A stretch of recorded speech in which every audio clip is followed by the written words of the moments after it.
on est chrétien d'abord, hein, où on a des principes, des convictions, mais pour arriver à dire Christ, il faut une évolution. Il faut avoir compris que nous aussi, on est Christ. Je ne suis pas seulement catholique ou protestante ou musulmane, non, je suis Christ. Et c'est dans notre univers. On est tous Christ, on a une lumière christique ici. Mon nom est Liliane Sebatigita. Je vis au Burundi, en Afrique de l'Est et à Bujumbura, dans la capitale. Et voici mon témoignage de foi.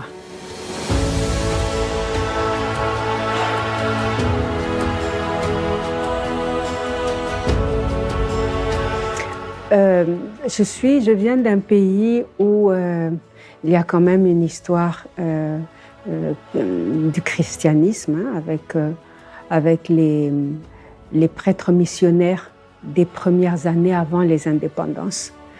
Donc, on a commencé par la colonisation allemande et puis la tutelle belge. Et donc, c'est quand même des pays européens catholiques et la tradition est restée. Les écoles sont catholiques, donc on a grandi un peu dedans, nos parents ont grandi dedans, donc c'est resté. En général, on reste, on est baptisé, on reste catholique. J'ai toujours fait partie de groupes de prière et tout ça. Ma maman était très, très pratiquante, donc aller à la messe, c'était normal. Mon père un peu moins, parce qu'il était médecin, donc c'est un autre monde.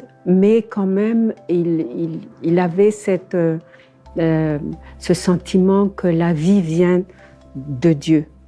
C'est une grande famille, on est un peu dispersés partout, en Europe, en Afrique, voilà.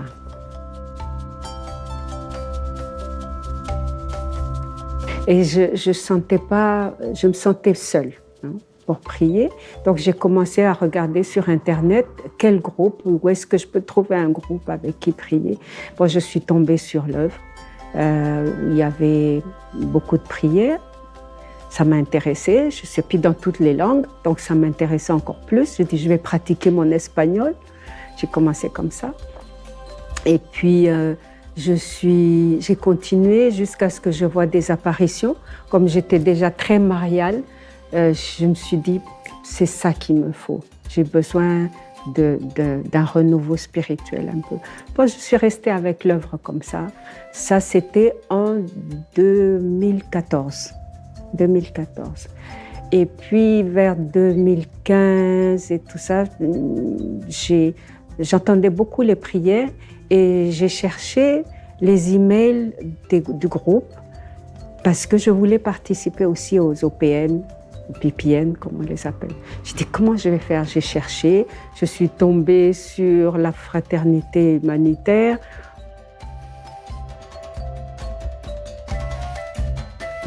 Au début, on croit que c'est des prières normales, qu'on peut venir le matin, puis sortir, et puis l'après-midi, si on a 5 minutes, à 15 heures, ok, on va aussi dedans, puis le soir.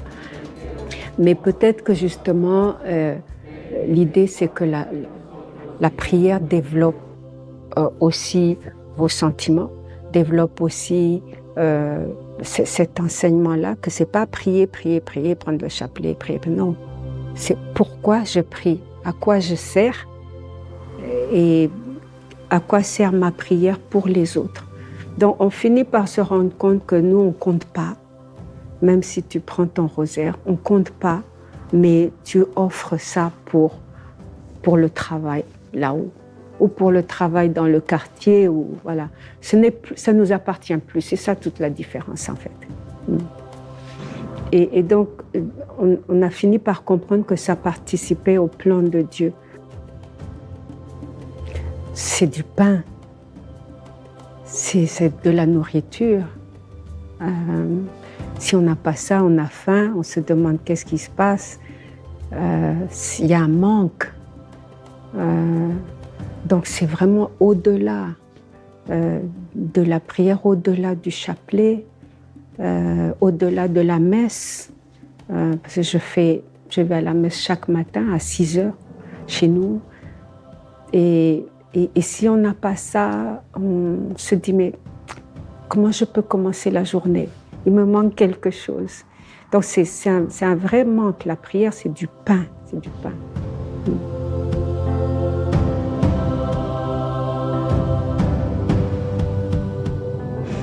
Les messages qui frappent le plus,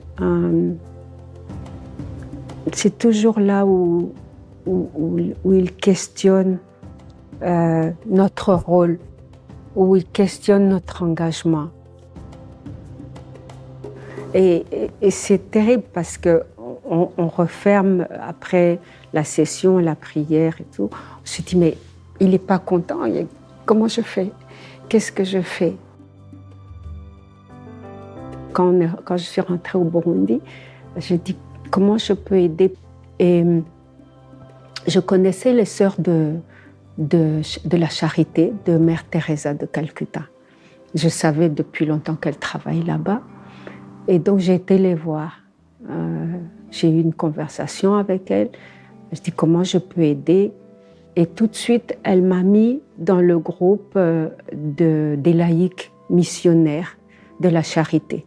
Dans un groupe de laïcs qui aide les sœurs de la charité de Mère Teresa de Calcutta à travailler pour la pauvreté, contre la pauvreté, à suivre les malades, aller avec elles dans les visites des quartiers, mais dans les visites dans les hôpitaux.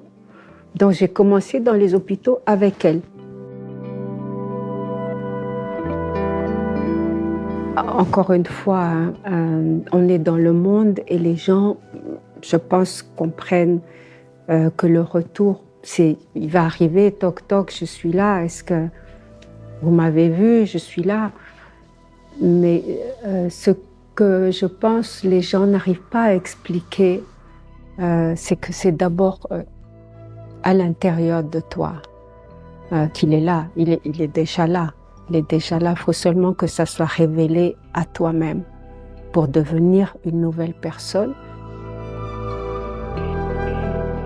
La foi, c'est ton rapport à toi-même. Si tu es sincère avec toi-même, si tu es transparent avec toi-même, si tu es aussi sévère avec toi-même, si tu n'as pas été sympa avec quelqu'un hier, il faut avoir le courage de retourner. Si tu peux pas retourner, faire la démarche intérieure pour te corriger. Comme Jean-Paul II le disait, si je me trompe, corrigez-moi. C'est un peu ça la foi, c'est être souple avec soi-même et souple avec les autres. Servir, c'est prier. Amparo de Dios.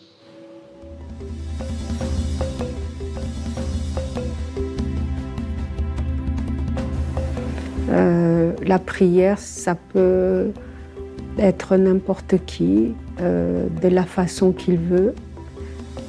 Moi, je vous donnais l'exemple de ma sœur qui est partie il y a un mois. Elle est retournée